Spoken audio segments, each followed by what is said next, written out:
Pak Abdillah, ini kan Asia sendiri kan bermacam-macam nih Pak. Kalau dibandingkan dengan negara-negara Eropa itu heterogenitasnya lebih tinggi gitu. Ada yang negara Islam, kemudian ada yang demokrasi, ada yang negara kerajaan dan sebagainya. Di dalam keberagaman itu Pak, Bapak yang sudah terlibat ini sudah cukup lama gitu. Dalam hal tadi perdebatan sebagainya, bagaimana nuansa Pak kebersamaan dan kemitraan yang ada di dalamnya Pak? Saya kira begini, kalau itu fokusnya diarahkan kepada kepentingan bersama, ya, tidak ada masalah. Apakah antara satu negara yang lebih demokrasi daripada yang lain, ya, bentuk pemerintahnya berbeda dan sebagainya, kita ingin mencari persamaan-persamaan, ya, ingin mengidentifikasi problema-problema bersama, ya, kemudian mengambil suatu langkah bersama. Kita ambil contoh saja. Umpamanya salah satu tema dari konferensi ini adalah masalah lingkungan hidup.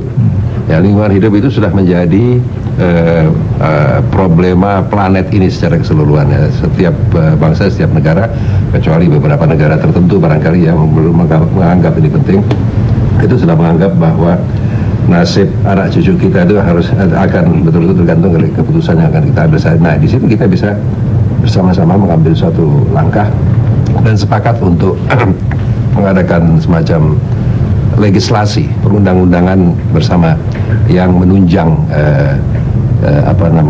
kehidupan lingkungan hidup yang baik di dunia ini. Umpamanya saja itu. Ada juga contoh-contoh lain. Umpamanya masalah pemberantasan korupsi, kita semua sepakat, ya, soal itu. Masalah energi, wah, itu semua juga akan menjadi bahan resolusi-resolusi yang akan diperdebatkan nanti.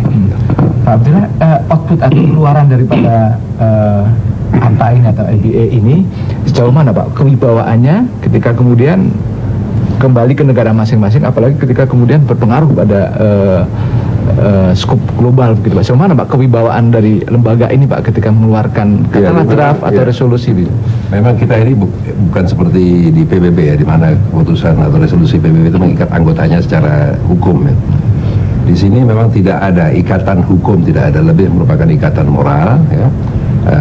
Kemudian konferensi-konferensi semacam ini itu juga menjadi suatu tempat bertukar informasi, bertukar pengalaman, itu yang kedua.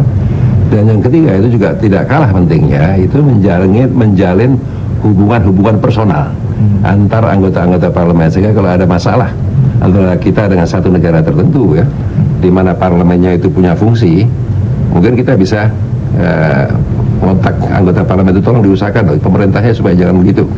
Ini sudah kita lakukan umpamanya dengan Kongres Amerika, masalah embargo senjata itu, ya.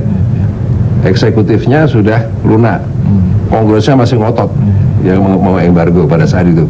Komisi 1 mengirim, karena kita kenal, sudah ada hubungan, banyak manfaatnya Mas itu. Ya.